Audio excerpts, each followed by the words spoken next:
The Horn of Africa. A land kissed by the sun and sculpted by the winds of time. Here, at the edge of the world, lies a tiny nation, Djibouti. Today, it stands as a symbol of resilience. But 3 decades ago, this land would be torn apart by the fires of war. A civil war few remember, yet one that shaped the destiny of an entire people. Before the names, before the flags, before the guns, there was the land. A harsh land. A land of salt and sand, where survival is a daily negotiation with nature itself.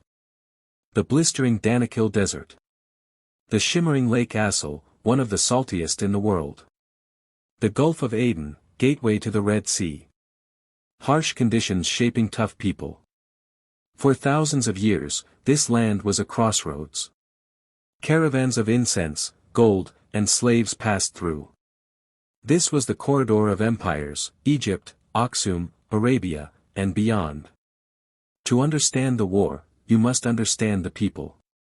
2 dominant ethnic groups, Issa, Somali, and Afar. The Issa, nomadic herders, linked to Somali clans. The Afar, desert warriors, proud, fiercely independent. Both Muslim, both shaped by the desert, but with ancient rivalries over grazing land and resources. Here, identity is not just a name. It is blood. It is clan. It is history. Djibouti was never an isolated land. The world came knocking early. Egyptians called it the land of Punt. Arab traders brought Islam in the 9th century. Ottoman Turks cast their shadow, but never fully conquered. The lure. The gateway to the Red Sea, the lifeline of global trade. Whoever controls this sliver of land, controls the world's maritime heartbeat. In the late 19th century, the Europeans carved Africa like a butcher carves meat. For France, Djibouti was a prize too tempting to ignore. 1884, the French signed treaties with local chiefs, claiming the land. Built Djibouti city as a colonial hub. Created the Djibouti-Addis Ababa Railway, linking Ethiopia to the sea.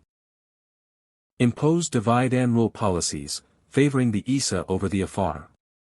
The seeds of the Civil War were sown not by bullets, but by borders. Borders drawn in ink, on paper, by men who would never taste the desert wind. And so, a tiny colony was born, cradled in the arms of France. But as the sun set on empires, a new dawn was coming. Independence would come, but unity? That was another story. Before the guns of war, before the cries of rebellion, came the chains of colonial power. Djibouti, a tiny speck on the map, yet a jewel in France's imperial crown. The year was 1884. France signed treaties with local Issa and Afar leaders. Treaties written in French ink, binding in French law, but barely understood by the men of the desert. 1888, Djibouti city founded, a port to feed the French Empire. The railway to Addis Ababa begins, a lifeline for Ethiopia, and a stranglehold for France. Coffee, salt, ivory flowed through this corridor. French soldiers patrolled the docks. Missionaries built schools. The tricolor fluttered in the hot wind. But beneath the surface of this colonial dream, resentment brewed like storm clouds over the Gulf of Aden.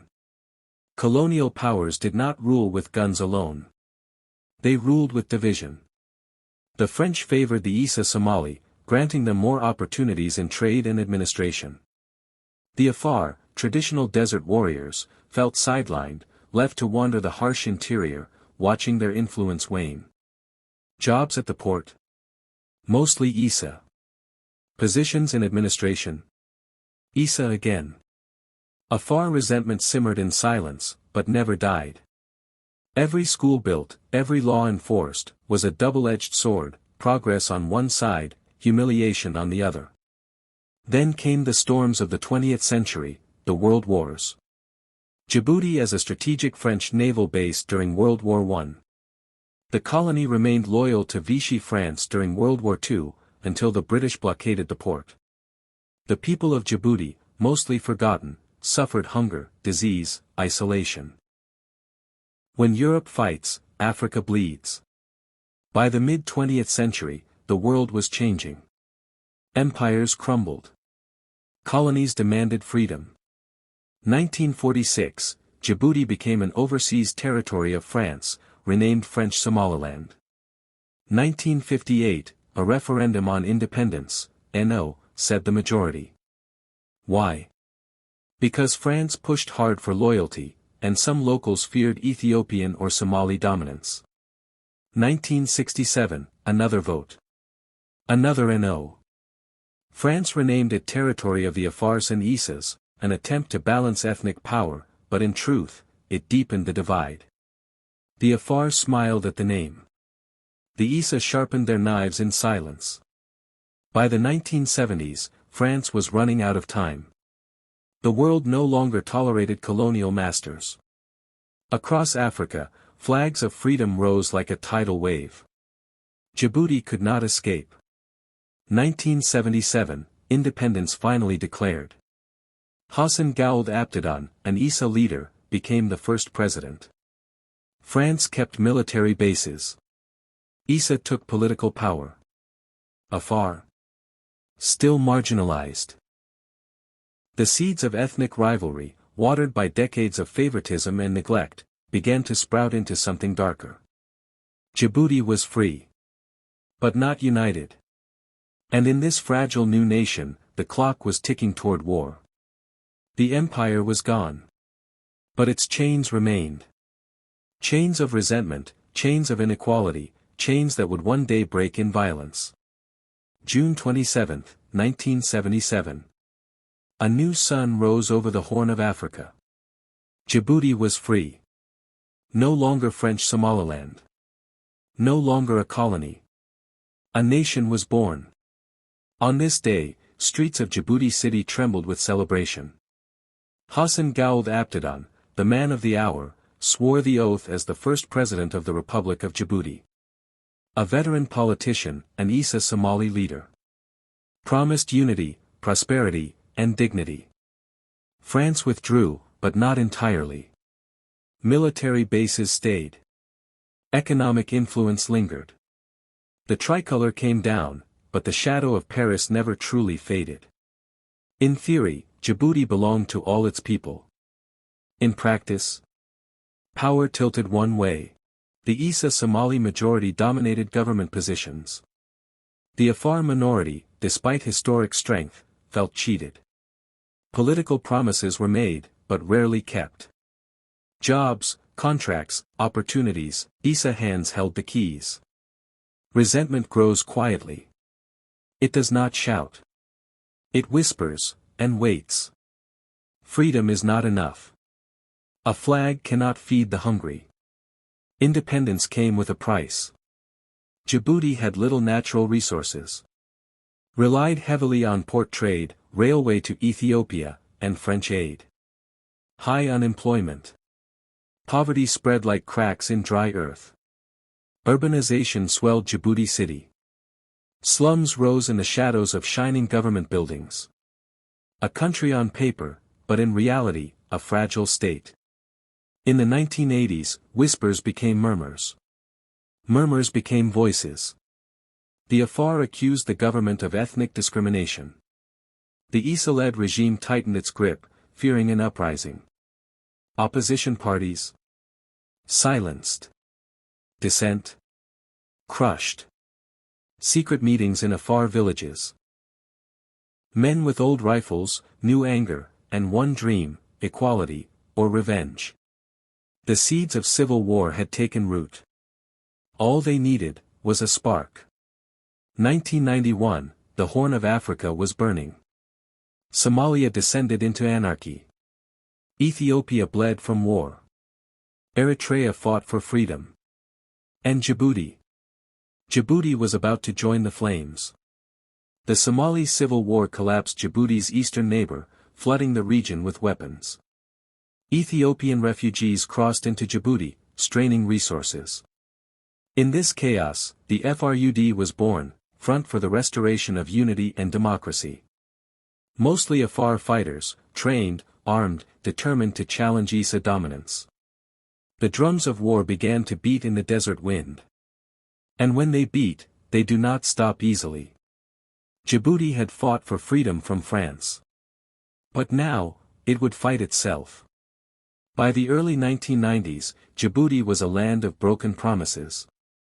Independence had brought hope. But hope had soured into bitterness. In the Horn of Africa, chaos was king. To the east, Somalia collapsed into anarchy.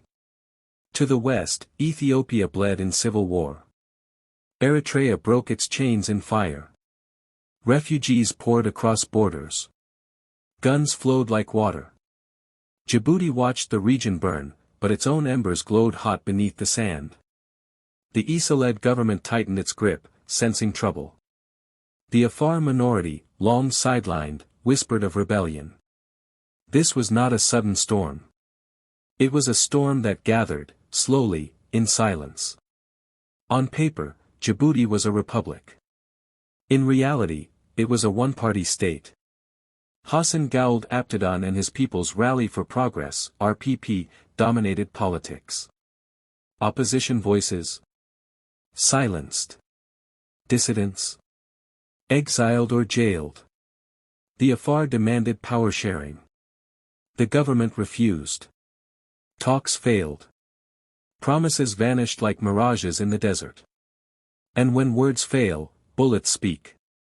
In 1991, an underground movement emerged from the Afar heartland, the Front for the Restoration of Unity and Democracy. FRUD.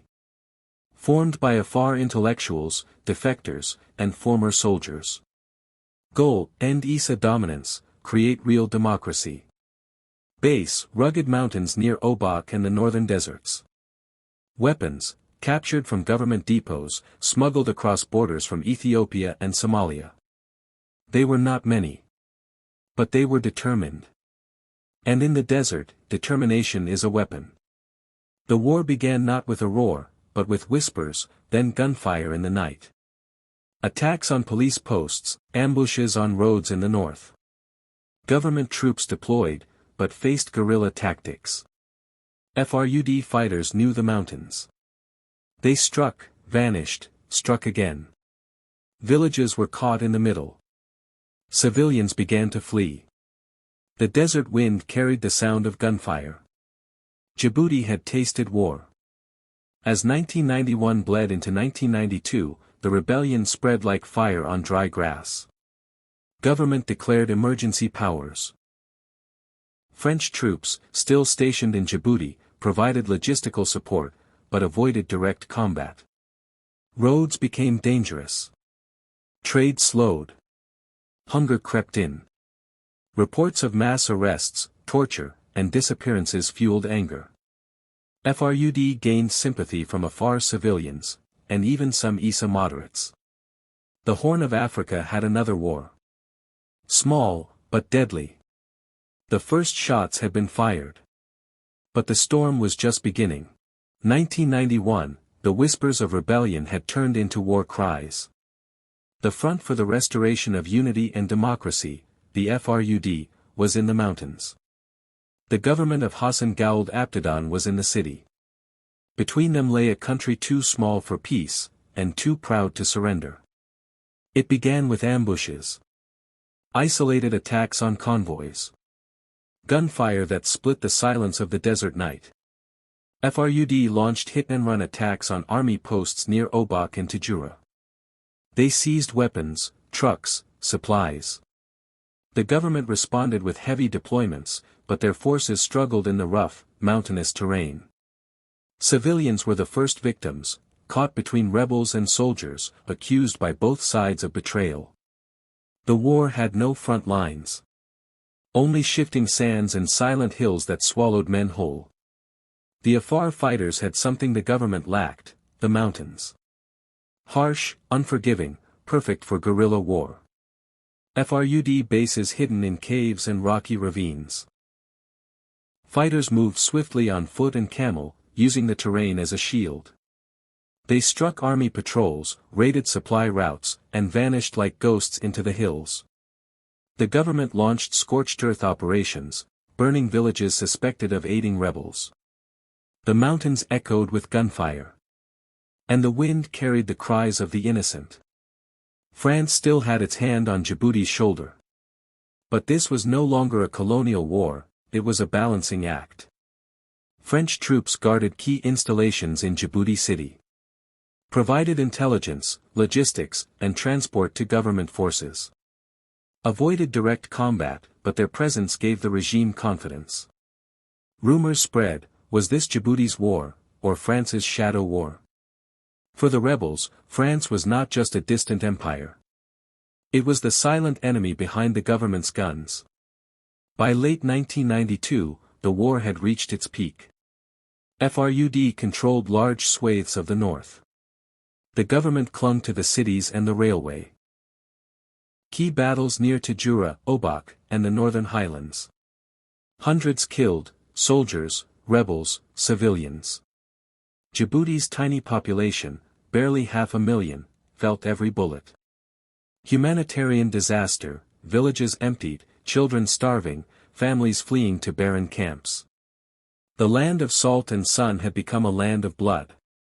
By 1993, exhaustion set in. The government, bleeding resources, sought a way out. FRUD, too, was fractured, some leaders wanted negotiation, others wanted total victory.